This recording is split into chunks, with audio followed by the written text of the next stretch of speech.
Alrighty, guys, so one preseason game is down, and I'm going to talk about a couple of players that had some ups and had some downs. And we're going to start off with Nate Sudfeld.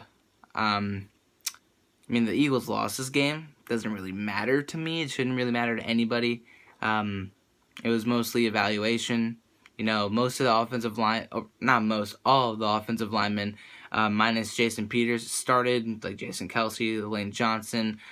Dallas Goedert got the start at tight end. Nate Sudfeld got the start at quarterback.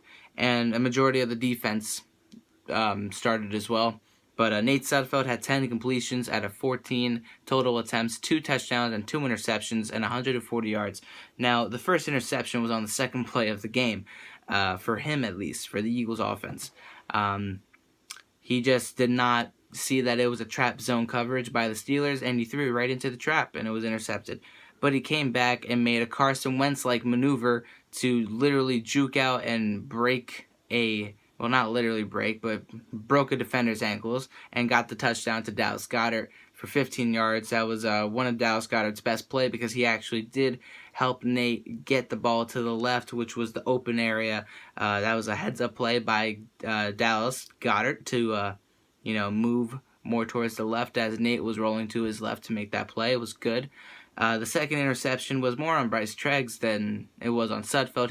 He ran a very poor route, and Nate Sudfeld threw it in the spot where he wanted to be, and Bryce Treggs wasn't there, so it was picked off. But the second touchdown, which is Shelton Gibson's only highlight for me, was a 63-yarder, and it was a bomb. It was a perfectly laced football, and it was a really good play overall. Now, Dallas Goedert, he was targeted a solid 5 times and caught 4 of those balls for 66 yards and a touchdown. One of the drops, he was getting a little too antsy. It was his second target of the day, and he just wasn't looking and just dropped it. That's going to happen, but hey, he really does remind me of Zach Ertz. Like, he looks identical with the way he runs, the way he catches, and the way he moves. Everything is just looks a lot like Zach Ertz, and I'm happy about that because Zach Ertz is one of the best tight ends in the league. Having a guy like Dallas Goedert, who I believe is a little bit taller than Ertz, either way, they're both really freaking tall dudes, and very strong dudes as well. It's going to be very dangerous. And add that with veteran Richard Rodgers, who's kind of a wild card. He's kind of like your Trey Burton. He's a little shorter. He's a little quicker. It's going to be a very fun time with that tight end group, no doubt in my mind. But props to Dallas Goedert. He played very well today in his Eagles debut in the preseason, at least. Corey Clement. Now, surprise. They played Corey Clement and Jay Ajayi.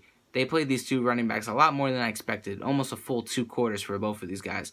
And by he, I mean Clement had 5 rushes for 50 yards, and he was very impressive. And I'm very happy that I saw a lot of him because I love this guy. He's one of my favorite players, and he was an undrafted free agent. I keep repeating it. He lives down the street, basically, for me. Or at least he grew up down the street from me and everything, and I had a fun time watching him and Ajayi tear it up. Ajayi had a couple of decent runs. He was running very strong. He was breaking a lot of tackles, and that's something that we all love to see from him. Malcolm Jenkins and Fletcher Cox on the defense. I'm going to highlight these two because, well, they both have a total of 2 sacks combined in the very first frickin' 2 drives the Steelers had to start off the game.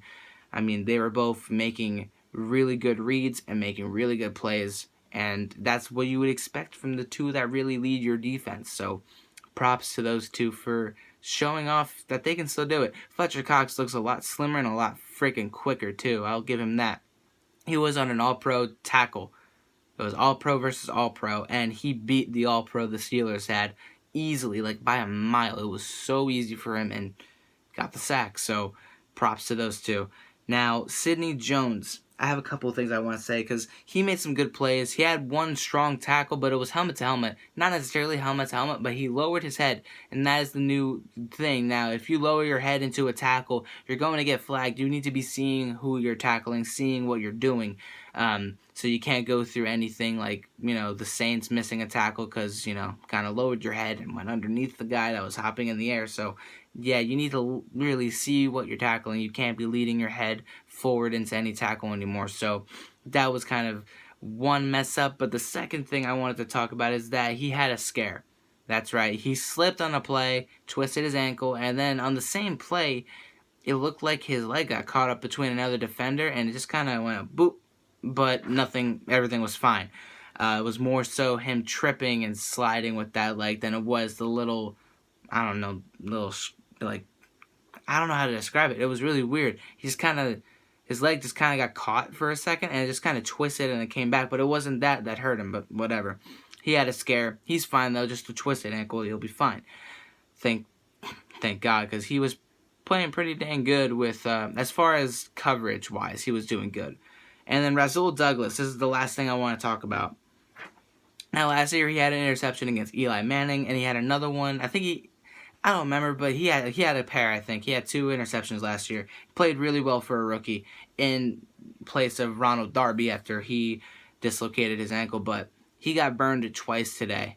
He did have an interception that made up for the first time, but on both of those burns, he was behind. He made up the speed, he caught up, but then misjudged the ball twice and wasn't able to make the play on it. So he allowed 2 long touchdown passes.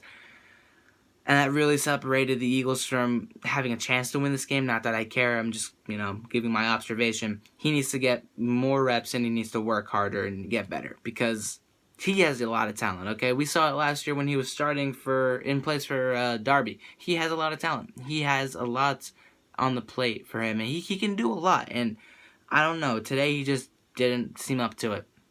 That's all I can really say. But as a whole, I'm not too upset that we lost. I don't really care. I mean, who really cares anyway?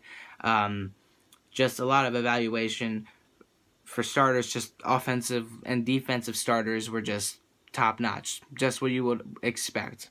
And I was very happy and pleased with that. And we'll see where we go from here. So tell me what you guys think, and I'll see you guys later on this week. Peace out, guys.